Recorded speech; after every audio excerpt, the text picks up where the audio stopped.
Hi విను.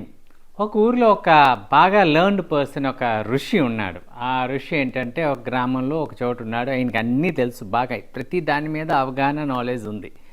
So ఇలాగుంటే ఈ ఋషిని ఎవరు ఏ ప్రశ్న అడిగినా దానికి ఆన్సర్స్ ఈ ఋషి త్వరగా టకటక అని చెప్పేయడం ఒక ఇదనమాట. మంచి వెనికుడు ఉంది, మంచి ఫేమస్, మంచి వైజ్ మ్యాన్. సో ఇద్దరు పిల్లలు, ఆకతాయి పిల్లలు, ఈయనేంటి ప్రతిదానికి ఆన్సర్ చెప్తున్నాడు, ఈయన ఒకసారి మనం టెస్ట్ చేయాలి, ఈయన్ని ఆట పట్టిందామని చెప్పి ప్లాన్ చేసి ఏం చేశారంటే ఆ ఋషి దగ్గరికి వెళ్దామని ప్లాన్ చేసి వీళ్ళు ఏం చేశారంటే ఒక సీతాకోక చిలకని పట్టుకొని ఒక డబ్బాలో వేసుకొని వీళ్ళు ప్లాన్ చేసిన ప్లాన్ ఏంటంటే, ఒరే మనం ఈ సీతాకోక చిలకని తీసుకెళ్ళి ఆ ఋషి దగ్గర మన ఒక్కళ్ళ వెనకాల చేతిలో పెట్టి ఏముంది చేతిలో అని అడుగుదాము అని చెప్పాడు. చెప్పిన తర్వాత ఋషి చెప్తాడేమో, బాగా తెలివైనోడికి చెప్పిన తర్వాత నెక్స్ట్ మన ప్రశ్న ఏంటంటే అది బతికుందా చచ్చిందా అని అడుగుదాం అని ప్లాన్ చేసుకున్నారు. మీకు అర్థమైంది కదా కాన్సెప్ట్. సో ముందు సీతాకోక చిలకని పట్టుకొని చేతిలో వెనకాల పెట్టి ఋషిని అడగటం, టెస్ట్ చేయటం.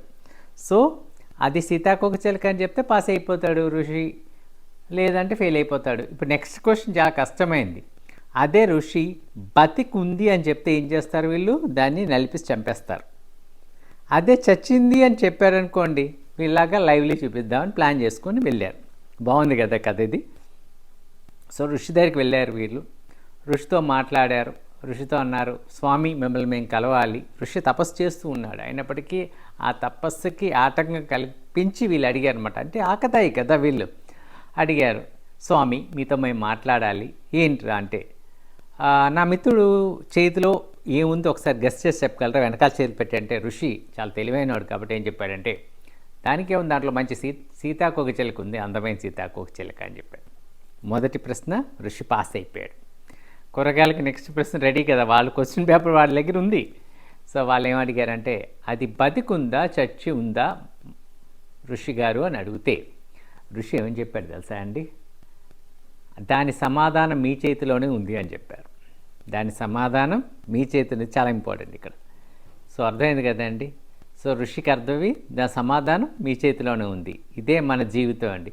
మన జీవితం ఒక సమస్యలకి, ప్రతి సమస్యకి పరిష్కారము, సమాధానం మన చేతిలోనే ఉంది. దాన్ని గట్టిగా నమ్మండి. మనం ఏంటంటే ఎక్కడెక్కడో ప్రాబ్లమ్స్ అనుకుంటాం, ఏం లేదండి, సొల్యూషన్స్ అన్నీ మన చేతిలోనే ఉంది.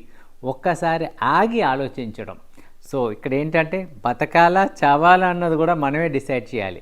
చచ్చిపోయి సాధించింది ఏది లేదు ఈ లోకంలో. ఎవరు చనిపోయిన వాళ్ళు ఏది సక్సెస్ సాధించలేదు. బతికి చేసి చూపిందాం. సో ఈ బతికేటప్పుడు స్ట్రాంగ్గా, హ్యాపీగా, సక్సెస్ఫుల్గా బతకాలి. సమస్యలు లేని వాళ్ళు ఈ లోకంలో లేరు. ప్రతి ఒక్కరికి సమస్యలు ఉన్నాయి. వివేకం. ఈ ఋషికి కూడా ఒక సమస్య వచ్చింది, అక్కడ ఋషి వాడింది వివేకాన్ని వాడాడు.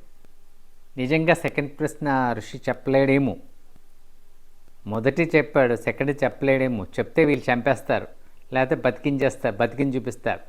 కానీ అక్కడ వివేకాన్ని వాడాడు ఋషి. సో ఇలా మన జీవితంలో అనేక సమస్యలు వచ్చినప్పుడు దాని నుంచి పరిగెట్టడానికి, దాని గురించి ఎక్కువ ఆలోచించి ఏమైపోతుంది అని బాధపడుతూ ఉంటే మన జీవితంలో ఏది సాధించలేం. మెయిన్ ఒకటి చెప్తున్నా అండి, మన జీవితంలో 98% సమస్యలు మనం అనుకునే జరగవు. ఒక 2% మాత్రం ఉంది, దానికి పరిష్కారం మనకు కనిపిస్తుంది. ఒక్కసారి నెమ్మదిగా కూర్చొని ఆలోచించండి. జీవితం అనేది అనేక మలుపులు తీసుకొని వస్తుంది, కానీ ఈ మలుపులు తీసుకొని వెళ్ళిన జీవితంలో విజయం అనేది ఒకటి ఉంది చూసారా. ఆ విజయం అనేది ఆ ఋషి ముఖంలో చూసి ఉండొచ్చు మనం. ఆ విజయం నవ్వుతూ ఉంటాడు ఆ ఋషి, ఒకసారి మీరు ఊహించండి. సో అది విజయం. ఇలాంటి విజయం మన జీవితంలో మనం కూడా సాధించగలం. దానికి ఏంటంటే ఓర్పు, సహనం. నేను చేయగలననే నమ్మకం మనలో ఎప్పుడైతే ఉంటుందో మన విజయం సాధిస్తాం. ఇంకోటి ఏంటంటే నమ్మండి, మీకు వనరులు ఉన్నాయని నమ్మండి, మీకు టాలెంట్స్ ఉన్నాయని నమ్మండి. నేను దేనికి పనికిరాను, నేను బాగోను అని అనుకోండే బదులు నేను బాగుంటాను, నేను చక్కగా ఉంటానని ఎందుకు అనుకోకూడదు. సో జీవితంలో మన చేతిలో మన జీవితానికి శాశ్వత పరిష్కారం ఉంది. దీన్ని స్ట్రాంగ్గా నమ్మండి. You are number 1.